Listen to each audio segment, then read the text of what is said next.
The broadcast is now starting. All attendees are in listen-only mode.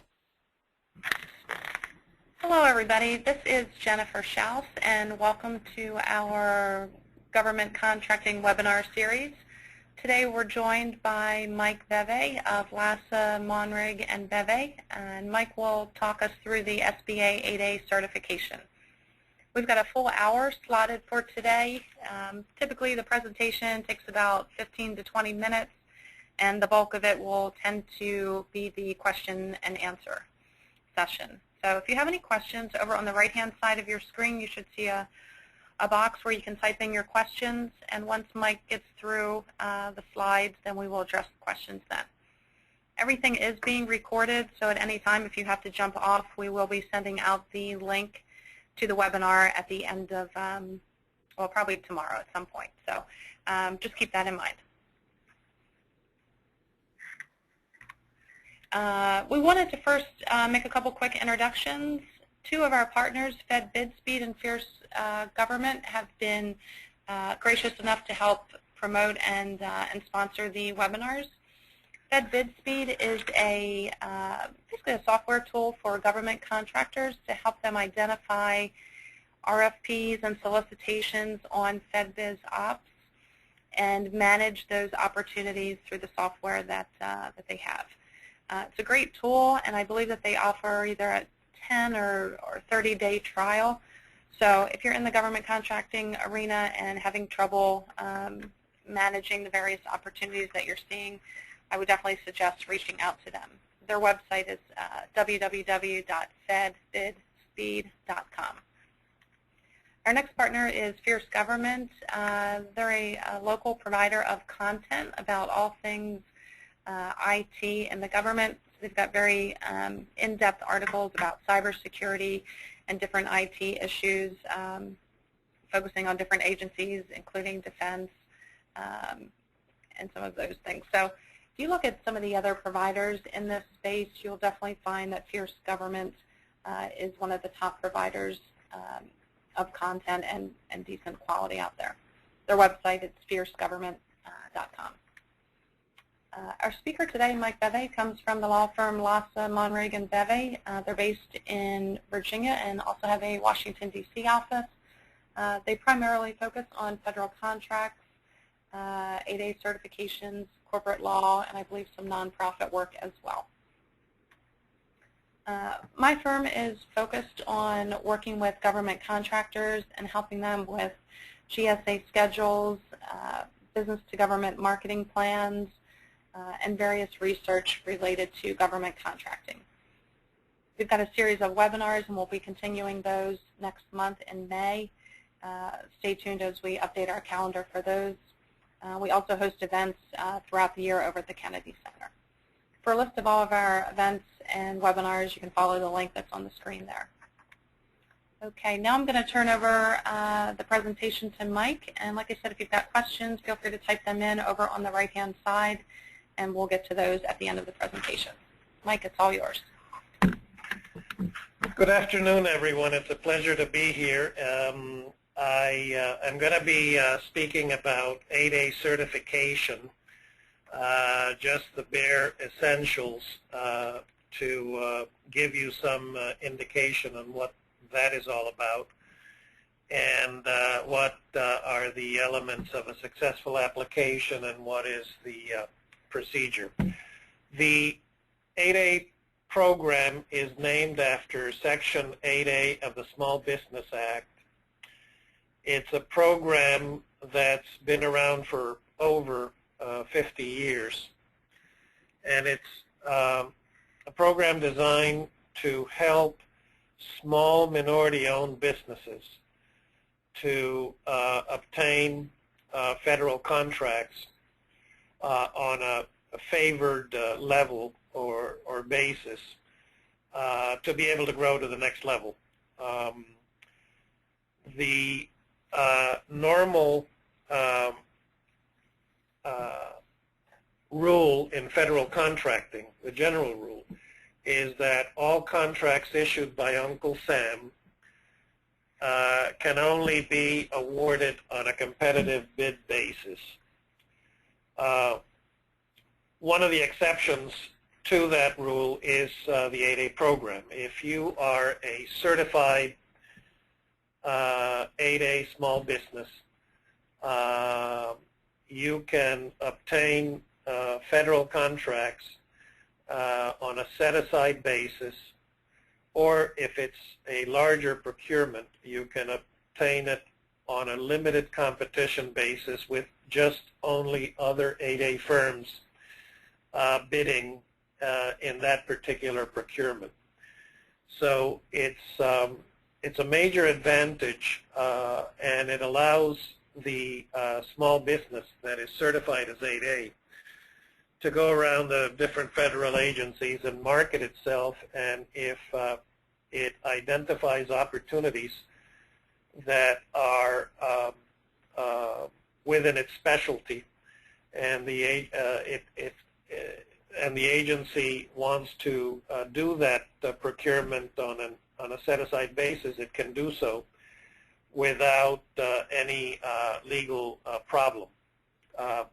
Indeed, federal agencies normally like to do that set-aside work because it facilitates the procurement. They don't have to go through months of a bidding process to get a contractor to start work on a project. And at the same time, each agency is given a goal of small business, minority business contracting every year, which is rarely met. And so federal agencies and departments are eager to identify 8A candidates for small business procurements to allow them to meet those goals. The other feature of the 8A program is that the certified small business is in the program only 9 years. So anybody who is contemplating getting into the 8A program should be ready to hit the ground running in terms of marketing itself. Indeed, the well-prepared 8A applicant will, after submitting its application, begin marketing itself as soon as it can while that application's in the pipeline, so that they can look ahead and start marketing for example, the next fiscal year.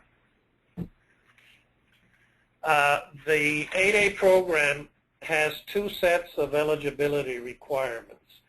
One of the set of requirements is imposed on the company that's applying, and the other set of requirements are applied to the individual owner who has ownership, or at least majority ownership, of the company.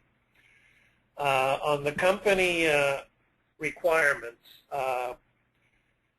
the company has to be what is technically known as a small business.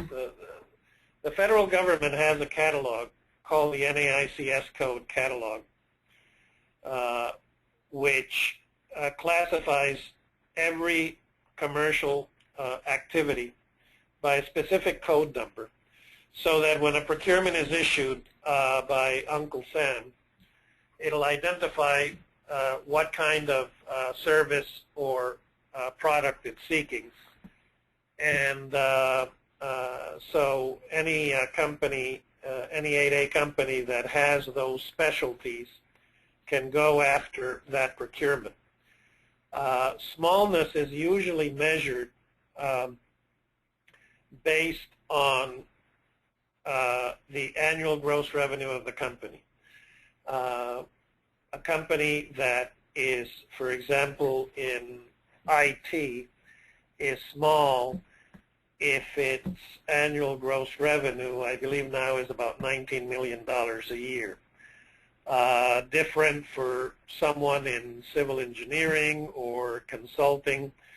All of those definitions of smallness have to be looked at before an application is considered to make sure that your company has not exceeded that rule. The second major requirement is that the company should have been in business for at least 2 years. Anybody who is setting up or incorporating a business today is not going to be able to submit an 8A application tomorrow morning. The Small Business Administration does not certify paper companies that have just been incorporated. They want to certify going concerns. So the general rule on being considered a going concern is precisely that you've been in business for 2 years. Now that's a general rule that has an exception, and the exception is that if you can show that you've incorporated your business, that you've been able to get clients right away, that you've been able to staff up quickly, and that you're operating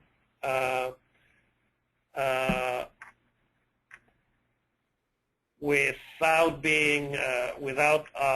being financially in the red. In other words, that you can show that you're a going concern, you've got clients, you've got staff, and you're operating at a profit, then you're showing Uncle Sam that you are ready to be able to undertake a federal contract. So if you can show that with less than 24 months of existence, then you would be able to get in to the 8A. The last major requirement, of course, is that the business has never been 8A before. The 9-year advantage of an 8A business is a once-in-a-lifetime 9 years for both the company that was certified 8A as well as for the individual owner who is also qualifying the company as the individual owner. So let me go to the next slide and talk about the individual owner requirements. There are 2 major sets of requirements that are looked at in assessing whether the individual owner of the applicant business qualifies for 8A. And basically that individual has to show that he or she is, quote, socially disadvantaged and, quote, economically disadvantaged. The meaning of social disadvantage, which is in the regulations, is basically that you are in one of the minority categories that have been identified by law and regulation as a minority that has suffered discrimination in the past. Typically, all you need to do to demonstrate social disadvantage is to show that you are either African American, Hispanic American, Asian American, Native American, and some other ethnic categories, as well as any woman-owned business who is run or owned by a non-ethnic female. That individual can also show social disadvantage through a narrative, a written narrative that has to be provided to demonstrate that that woman owner has suffered discrimination in her employment history, in her education history, and in the history of setting up and running the business that is now being brought into the 8A program. The economic disadvantage standards are defined by 3 different requirements, and the individual owner has to meet all 3 of the economic disadvantage tests. The first one, AGI, stands for Adjusted Gross Income. Your annual 1040 tax returns at the bottom of page 1 of the 1040 will show what your adjusted gross income is. To meet the adjusted gross income test, the individual owner has to show that that his or her adjusted gross income over the past 3 completed tax years average no more than $250,000. So anybody who is above that is not going to be able to qualify unless their adjusted gross income goes down in future years. Second, the individual owner has to show that their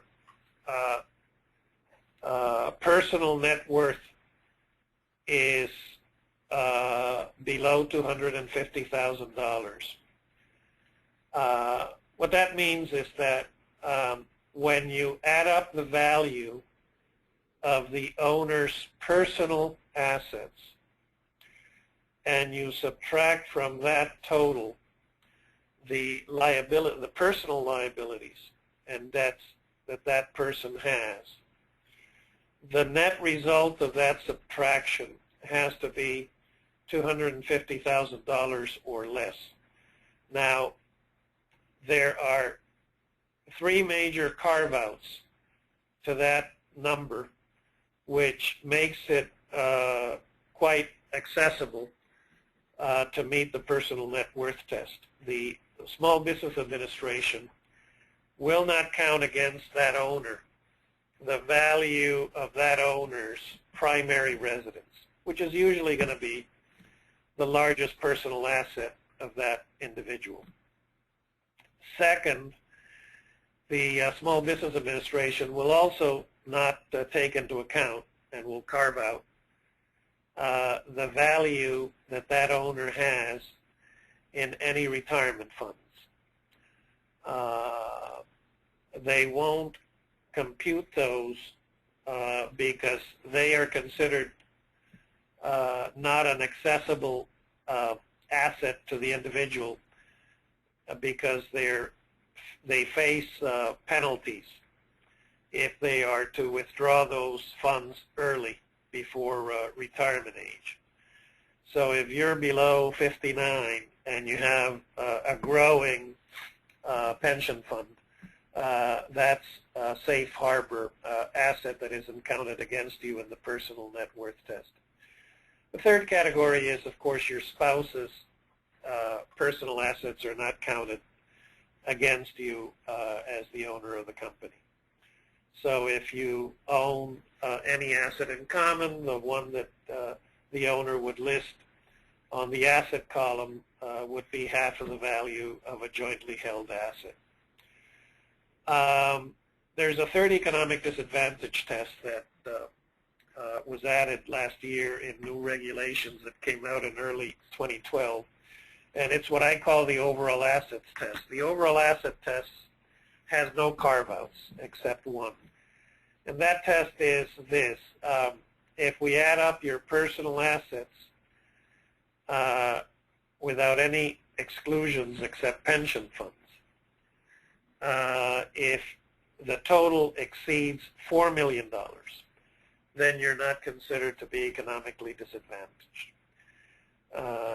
So they will take into account under that new third test the value of your primary residence, for example. But they still exclude the retirement funds.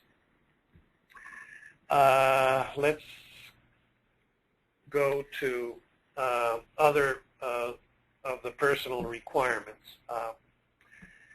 The owner of the business that's applying has to show that he or she is at least 51% owner of the business that's applying. That has to be directly held ownership. Can't be done. You can't have it through a holding company, for example.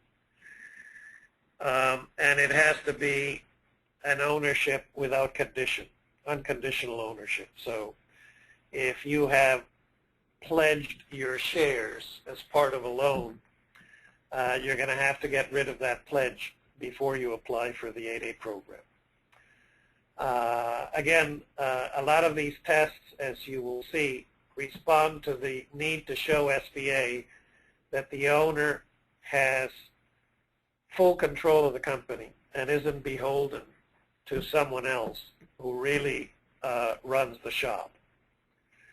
The second major personal requirement is the full-time dedication requirement, which simply means that you need to show that your only source of income is the W-2 work that you do for the applicant company.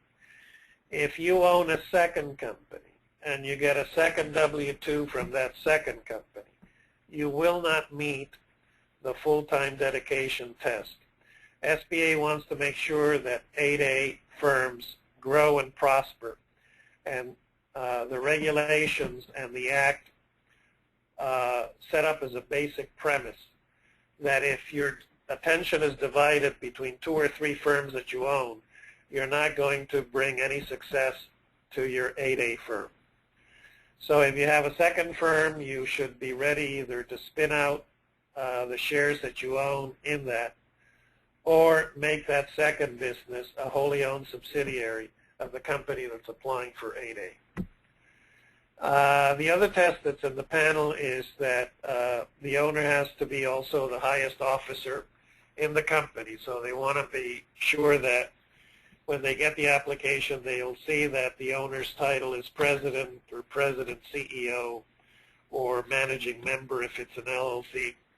If they see a vice presidency or something like that, they're not going to let you they're not going to give you the 8A certification. The final major personal requirement is that they want to make sure that the owner is also the highest compensated individual in that business. By compensation, what the regulations mean is that when you add up the salary and the dividends and the bonuses of everyone in the company, that the owner is the top dollar winner in that listing. So that's another thing to look at before the application is dropped into the hopper. I'll cover now some of the time frames of the application. When you're dealing with an 8A application, you're typically dealing with a process that could take easily 4 to 6 months, 6 to 8 months. It depends on how difficult each application is. But it's not a simple turnaround. Just assembling the application, for example, can easily take 4 to 6 weeks, and they ask for every conceivable document related to the company and the individual that you can imagine to make sure that as they process the application, that the individual as well as the company are meeting all of the numerous requirements that are in the regulations. Once the application is ready, it's about the size of a phone book, and there is a principal application that is filled out and sent in electronically. Today, they only, the Small Business Administration only has 2 processing centers in the entire U.S. So if your business is located west of the Mississippi, the application is going to be processed by an 8A processing center in San Francisco. If you're east of the Mississippi, the application will be processed by a regional SBA office in Philadelphia. Once the application is ready, it is submitted to one of those two locations and you overnight, after you press send on the electronic form, you overnight by FedEx the print attachments to that office. When that office receives that electronic and paper application, they will first check it for completeness, and if they feel anything's missing, they will let you know that same week whether you need to supplement it with additional documents and information. And until they receive that supplementation, they're not going to start processing the application. Once they start processing the application because they consider that they have a completed application, then that regional office is now taking as much as 90 days. It used to be 60 days, but now they're taking as much as 90 days to review the application in detail. And during those 90 days, they will also send the applicant letters asking for further questions and information.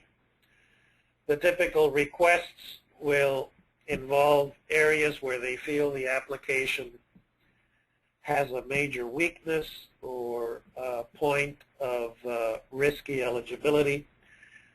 And so the way that you respond to those letters is very, very important, so that you're not making an admission that's going to sink the application. Once that regional office finishes its review, it then sends the application to SBA headquarters in Washington, D.C. with an inside memorandum that you don't get to see, recommending a final action from headquarters. Typically, the recommendation will be what I call the A recommendation or the B recommendation. The A recommendation is this application is perfect. Headquarters, go ahead and certify this applicant. The B recommendation, which is much more frequent, is headquarters, this applicant has some deficiencies that need to be corrected before we can certify. So when you hear back from headquarters, you'll typically see a B letter coming to you, and it'll say, after reviewing your application, we consider that you have a series of deficiencies that you need to cure and fix up during the next 45 days. Please fix them up, send us these additional items, and we will then certify you. So if you get a B letter, then the response has to be prepared to make sure that whatever new information is submitted will achieve the cure that SBA is seeking.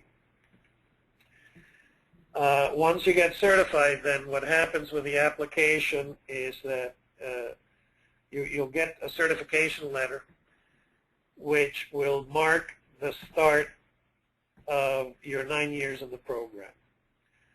And the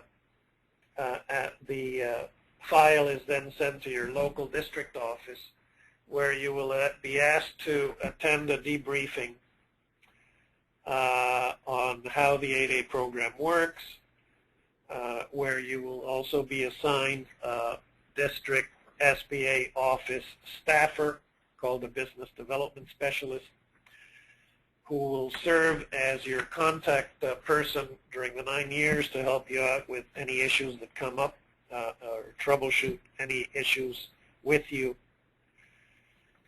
And every year on the anniversary date of your certification, the district office will ask you to submit new information. For example, your new tax returns, personal and business, to show that the company and the individual are maintaining eligibility under the regulations. And after 9 9 years, the company has graduated from the program, and by then the hope is that it will have grown to its next level of development to be able to then compete with some of the larger companies that are out there bidding for federal contract work. So that's where I'm going to stop on my presentation and see if we can get some questions answered so that we can get your individual requests addressed. Great. Thanks, Mike, for a great presentation. Again, everything is being recorded, and please type your questions in on the right-hand side. It looks like we've got quite a few coming in. I'll eventually advance to the next slide, which has Mike's contact information should you need individual assistance. But let me start with the first one here, which reads, can my son or daughter take over the 8A company status if I retire? If the 9 years are still running in your business as an 8A and you retire in year 5, let's say, you certainly need to replace the ownership with someone who can satisfy the social and economic disadvantage eligibility requirements. And that can certainly be a son or daughter if they meet the same tests that Dad met when he got certified.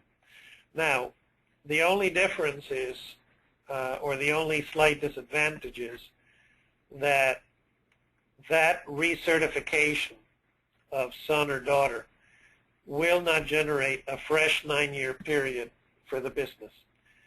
The company will still be in year 5 of 9.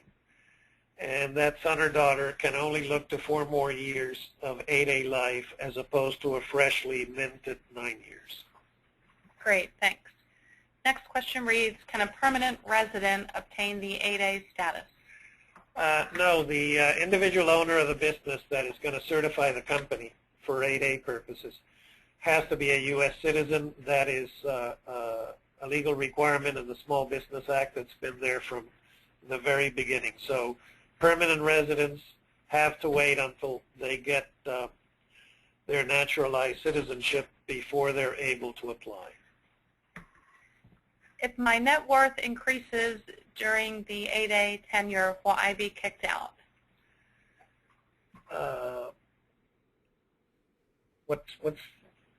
If the net worth? Oh, the net worth. Net worth. No, the net worth test during the 9 years increases to $750,000. The theory there is that once you're certified 8A, SBA assumes that you'll do well as an 8A firm, and therefore they will allow you to show an increase in your personal net worth during the 9 years. So the $250,000 personal net worth test in the yearly eligibility assessment that SBA makes is kicked up to $750,000. Can I also be involved as co-owner of a second company that wants to obtain the 8A status? No, you have to remain as the sole owner of one business. If during your certification or the application or during your 8A period you show ownership of a second business, SBA will make a determination pretty quickly that you're not fully dedicated to your 8A firm and will therefore graduate you early, which can happen if you're not meeting one of the key requirements of the regulations. Am I required to submit my application electronically? Yes, they changed to electronic filing in recent years, so they no longer accept paper applications. What they have now is a hybrid. You have to fill out the electronic application, which appears in the SBA's website, and once you complete it, and send it in, you have to then follow up and send the paper attachments that go with it on an overnight basis to the regional office that's going to process your application. Great. How much does SBA charge for the application? There are no fees involved. SBA, since the very beginning of the program, has not charged any fees for the processing of the application by SBA. If SBA rejects my application, how many times can I resubmit? Is there a limit? There's no limit. What the regulations say is that if you're rejected and you submit a reconsideration with some cures and you're still rejected, then the only adverse consequence is that you have to wait 12 months before you can reapply. And there is no time limit on the number of reapplications, except, of course, that you have to wait a full 12 months before reapplying. So you can't be doing it every month. What if we do not have significant revenues over the past 2 years? You have to make sure that the regulations don't have an objective test on revenue. What they do say, without any objective test, is that they want to make sure that the 8A applicant as a business is meeting monthly overhead, operating in the black, not in the red. So you have to make sure that your financial statements for the last 2 or 3 years don't show negatives year in and year out. You have to be able to show that you're in the positive numbers to make sure that they certify you. It's also a good idea, if you can, to get a line of credit because it also helps to show that aside from operating at a profit, that the company also has the ability to staff up quickly through a line of credit while it's starting to operate and execute a new federal contract, for example. Given the aging population, do you think that SBA will relax the question of the 59.5 age for retirement investments? Difficult to predict that. The carve-out of pension funds is a recent carve-out. So certainly there's an indication that the aging population did have some pressure that it brought to bear on the issue of retirement funds. Of course, the Small Business Administration is also going to want to have eligibility requirements that are practical in nature. So they're pretty much going to look at what the retirement plan considers the cutoff age before a penalty is eliminated. So they, to the extent that the retirement planning community raises or lowers the retirement age, that's probably the practical test that SBA will apply in determining whether you count retirement funds or not. I had a recent applicant last year who decided to apply after just turning 60. And the application was submitted, and the individual who has an IT firm met every single requirement in the application, which is, and the regulations, which is quite numerous. But the SBA requested that he submit a copy of his retirement fund plan, and it stated quite clearly that he could withdraw funds without penalty from his retirement fund, even though he hadn't withdrawn a penny. that was sufficient to shoot down his application. So that single issue alone,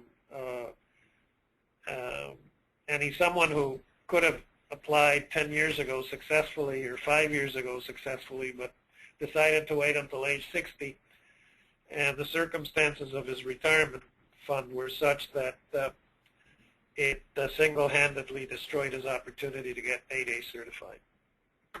Great. What if I am economically disadvantaged but not socially? Can I still qualify? You can submit what I would call the long narrative. The 8A regulations basically say that certain ethnic groups are going to be deemed automatically socially disadvantaged. What it says about the remainder is if you can show that you've suffered discrimination continuously in the U.S., not abroad, and you can come up with a good hard luck narrative, then they're willing to certify you. There are some ethnic groups that are not considered automatically socially disadvantaged. People from the Middle East, for example, or Iran, have to go through the long narrative because they're not in the automatic categories.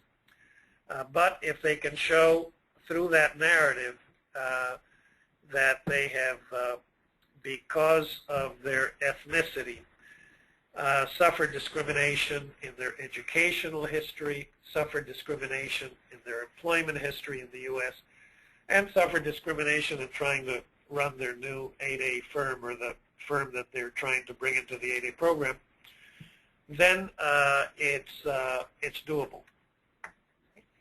Great. Am I guaranteed contracts once I obtain the 8A certification? The answer is no. A lot of people think that once you get the 8A certification, the Small Business Administration will be there with a bucket of contracts ready for you to grab up. That is not the case. You have to take steps to market yourself. The Small Business Administration will simply tell you where you can go fishing, but it's not going to go fishing with you.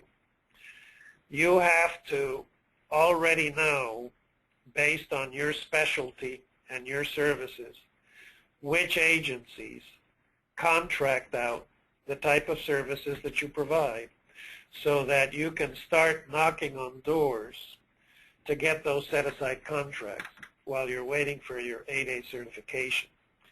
If you don't do marketing, no one else is going to do it for you unless you contact Jennifer, and there are some consultants available that can help you start identifying marketing strategies and venues, and that's one of the great resources that she can bring to bear as part of her work. Great, thanks. Next question reads, if I have a sales rep whose annual salary includes bonuses and commissions, and this amounts to more than my salary as the CEO, will this disqualify me and my company from obtaining the 8A certification? The answer is yes.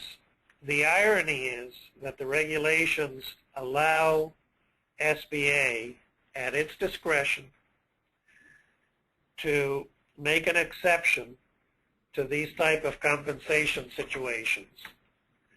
The reality is SBA never exercises that discretion. So if you're in a business that has someone getting more dollars from your company than you,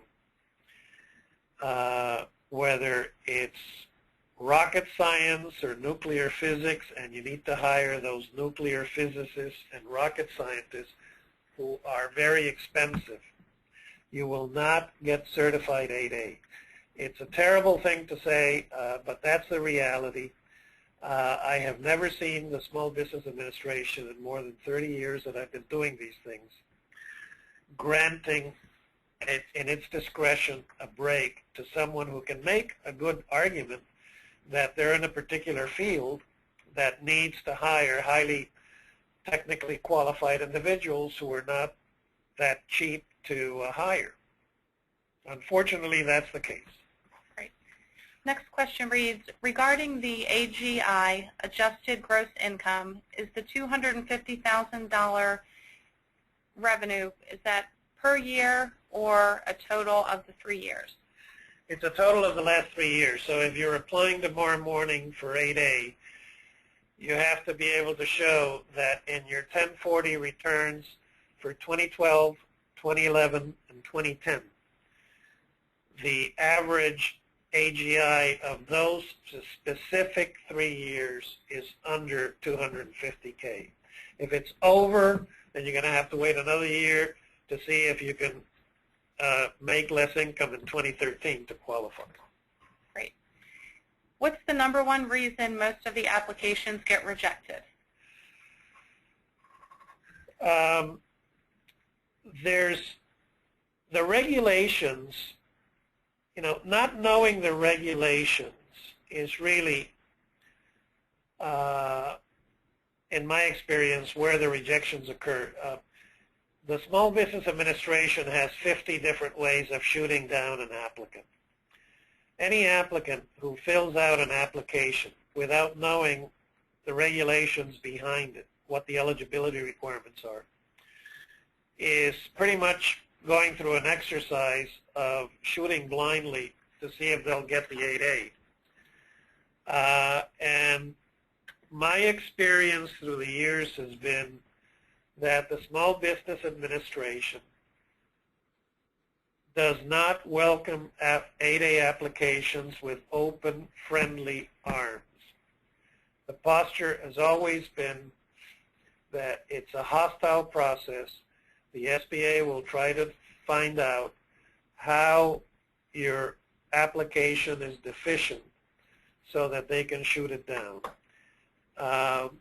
That hasn't changed through the years. The purpose of the application process, as you will discover if you haven't already, is to determine whether it has any weaknesses to allow the SBA to say no to your application. Right.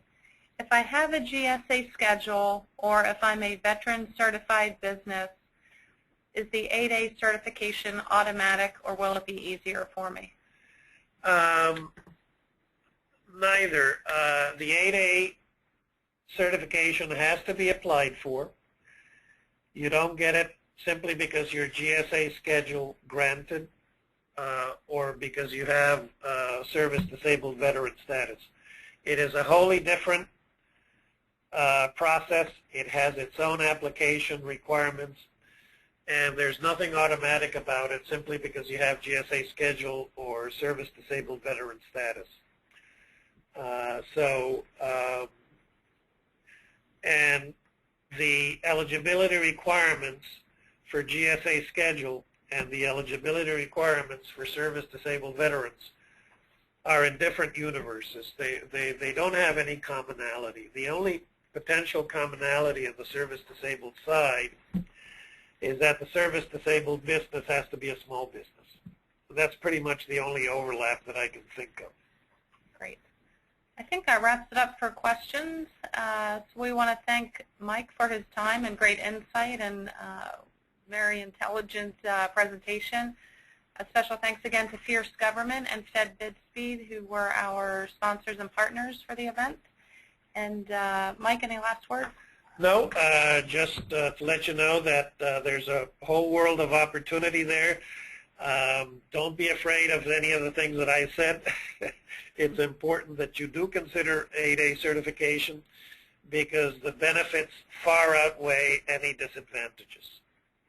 Fantastic. Thanks, everybody, for joining us. And if you have further questions for Mike, his contact information is on the screen in front of you.